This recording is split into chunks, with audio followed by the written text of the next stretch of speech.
Cierto es que pocas cosas han desempeñado un papel tan crucial en los avances tecnológicos como lo es el descubrimiento de nuevos materiales.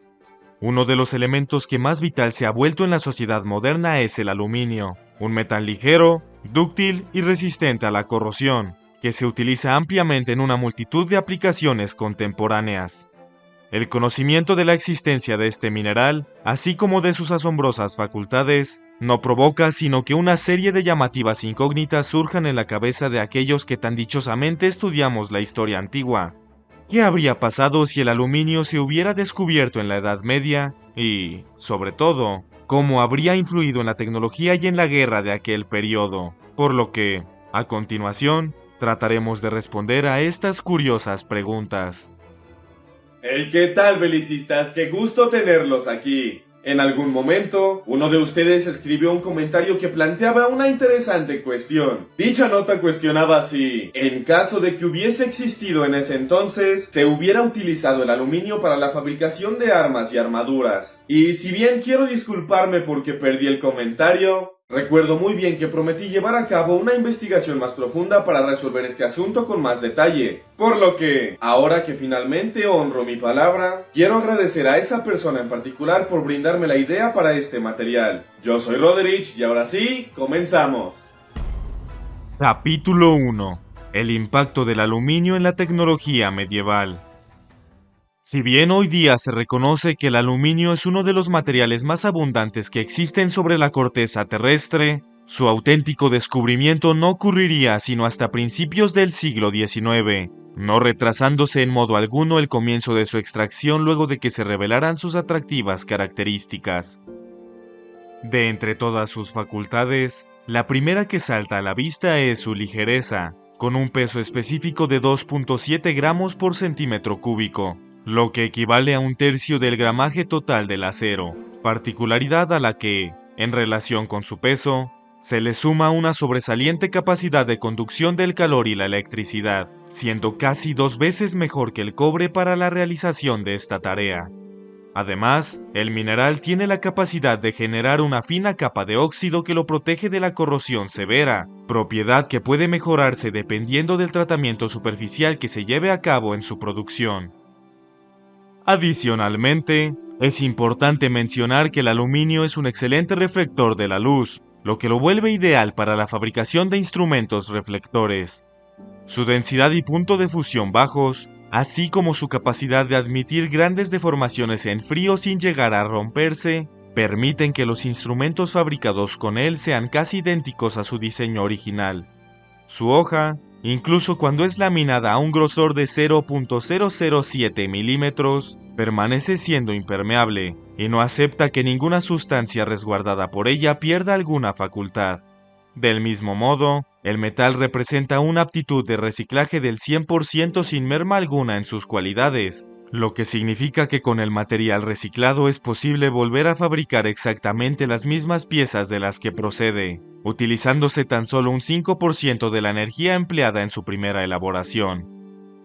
A pesar de todas las virtudes mencionadas anteriormente, en lo que se diferencia el aluminio de otros metales como el hierro, que puede utilizarse tanto en su estado puro como hierro forjado, a la vez que puede fusionarse con carbono para la obtención del acero, el aluminio no puede utilizarse en su estado natural debido a que sus cualidades no representan una ventaja contundente. Justo por esta razón es que la denominación aluminio se utiliza para nombrar a todas las aleaciones derivadas de él, puesto que no se concibe la existencia de este material sin combinarlo. Pero, ¿qué es exactamente una aleación? Si bien el término con seguridad no resulta desconocido, su definición técnica consiste en fundir un metal con otro u otros elementos químicos para obtener una mezcla de composición y estructura uniformes. La utilización de este vocablo se reserva únicamente para referirnos a la combinación de dos o más materiales, siempre y cuando por lo menos uno de ellos sea un metal. Otra característica que define lo que es una aleación es que siempre debe haber sido producida por una motivación humana, lo que, por obviedad, implica que no existen aleaciones reales en la naturaleza. Por último, es también una condición de una aleación retener todas las propiedades del metal original en el material resultante, siendo capaz de, además, finalizar con propiedades benéficas adicionales.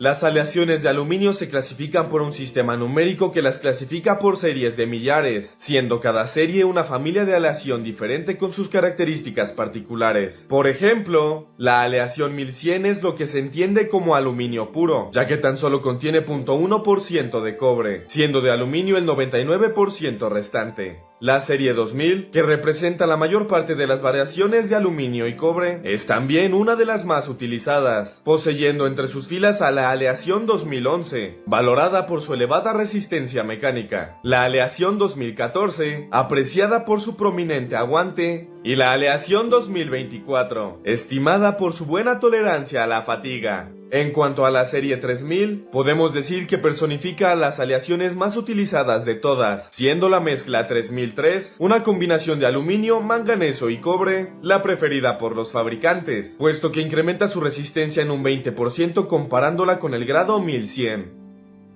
Ahora que conocemos las principales características del aluminio, así como la manera en la que funciona, podemos especular sobre la forma en la que hubiera influido en la tecnología medieval, una época en la que los metales más utilizados eran el bronce, el latón y el hierro. Dependiendo de la aleación elegida, uno de los principales posibles usos de este metal en la Edad Media se hubiera dado en el levantamiento de inmuebles.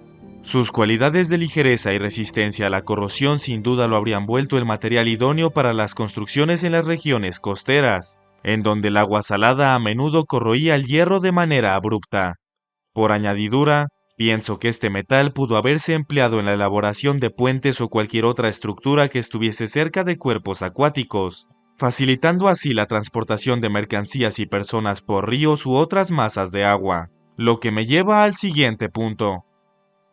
Con seguridad creo que el aluminio pudo haberse empleado en la industria del transporte. Una vez más, su ligereza y resistencia habrían facilitado la construcción de carretas, barcos ligeros y hasta hebillas para las bridas de los caballos, volviendo al movimiento de recursos por mar y tierra un proceso mucho más rápido y eficaz, lo que sin duda habría impactado significativamente la movilización de ejércitos y mercancías a través de las múltiples regiones del piélago. Por otra parte, gracias a su ductilidad, el aluminio también pudo haberse utilizado para la elaboración de joyas y uno que otro objeto decorativo, dado que su baja densidad y la facilidad con la que se podía estirar en alambres o martillar en finas capas, lo habrían convertido en un material valioso para los joyeros y orfebres. En la Edad Media, las armas y armaduras se fabricaban principalmente en acero, por lo que, ya que hemos explorado algunas formas más civilizadas en las que hubieran podido aprovecharse las propiedades de este material, considero que es momento de analizar cómo es que pudo ser aprovechado en el armamento de la época, así como las ventajas y desventajas que pudo o no haber aportado. Capítulo 2. El impacto del aluminio en el armamento medieval. En realidad, las propiedades únicas del aluminio tan solo lo habrían vuelto viable para la elaboración de ciertos tipos de armas y armaduras bastante selectos. Sin embargo, cualidades como su baja densidad y sobre todo su ductilidad lo colocarían como el principal candidato a la hora de fabricar utensilios bajo el yugo de escenarios particulares.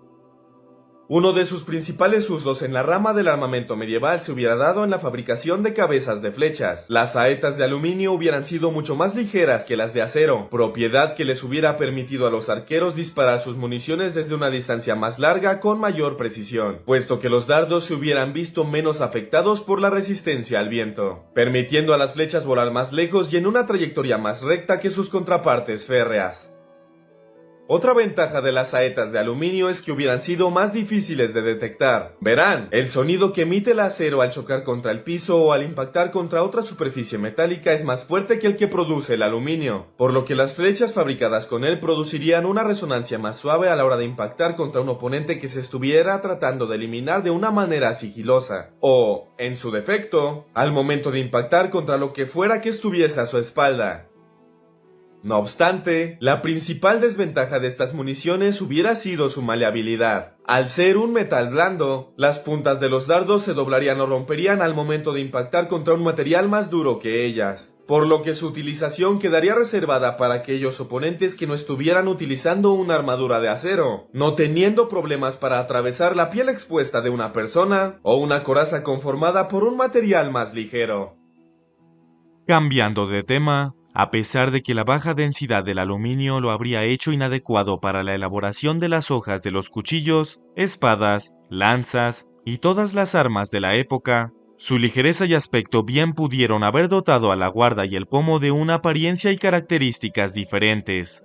Su disminuido peso habría permitido movimientos más rápidos y una mayor agilidad en combate, lo que habría resultado especialmente ventajoso en las contiendas cuerpo a cuerpo, donde la velocidad y la agilidad acababan por determinar el resultado de la lucha en la mayoría de las ocasiones. Aun cuando su uso en el cuerpo principal de las armas y herramientas pasaría a segundo plano, en donde si se hubieran podido aprovechar realmente sus facultades hubiera sido en la fabricación de sus vainas. Su resistencia a la corrosión, así como su disminuido peso, habrían generado fundas capaces de proteger a las cuchillas del óxido y otros padecimientos metalúrgicos, a la vez que las habría vuelto poco estorbosas y fáciles de cargar. Por otro lado, las propiedades dúctiles del aluminio lo habrían vuelto adecuado para la fabricación de armaduras ligeras. Su capacidad para extenderse con facilidad en finas láminas habría permitido a los armeros crear protecciones poco pesadas y flexibles, características que habrían proporcionado mayor movilidad a quienes fueran que las estuviesen portando, permitiéndoles una mayor agilidad en el campo de batalla. Además, su resistencia a la corrosión habría hecho que las corazas expuestas a la intemperie permanecieran en buen estado por mucho más tiempo. Sin embargo, estos blindajes no tendrían oportunidad al momento de compararse con las armaduras de acero, aunque siempre se podría incrementar el grosor de las placas aprovechando la ligereza del material. Tal parece que el descubrimiento temprano del aluminio pudo haber revolucionado el desenvolvimiento de la Edad Media mucho más de lo que imaginábamos. Su baja densidad, ductilidad y resistencia a la corrosión sin duda habrían proporcionado varias ventajas a las actividades cotidianas. Y, aunque su uso en el armamento es meramente hipotético, siempre será interesante pensar en cómo pudo haber influido en la guerra durante esa época. Y listo, belicistas. Espero que el análisis de este escenario hipotético les haya parecido llamativo.